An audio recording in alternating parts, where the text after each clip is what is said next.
पुरी जिला अस्तरंग और कोणार्क रेंज अधीन भी डल्फिन गणना होउछि। पुरी बनखंड अधीन अस्तरंग वन्यप्राणी वनांचल में डल्फिन गणना सकाळ 6टार आरंभ गणना आरंभ होइछि। अस्तरंग रेंज रे 4टी टीम सामिल रही। सकाळ 6 अपराह 2टा जाए चलो यह गणना कार्य 3 दिन व्यापी गणना कार्य चालू रहिबो। अस्तरंग रेंज अधीन 2टी टीम जल भागरे 2टी टीम स्थल भागरे नियोजित होइछन्ति। देवी नदी मुहाणरू गंगादेवी ठारू जहानिया जहानियारू डालुओकणी और डालुओकणीरू केलुणी मुहाण पर्यंत गणना करा जाउछि।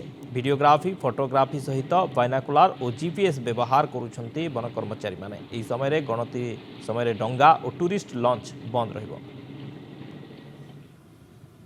एथिरे अस्तरंग वन्यप्राणी वनांचलर 4टी टीम नियोजित होइचंती। हमर गोटे टीम डिपार्टमेंटल बोट रे हमर कादा रिवर क्रिक रे से जाइकी देखिबो एवं आउ गोटे टीम रो जोटा सेंसस हबो सेटा ट्रॉलर रे हमर जिबे से माने बी माउथ रु चंद्रभागा पर्यंत जिबे चंद्रभागा रु अरकुदा पर्यंत जिबे।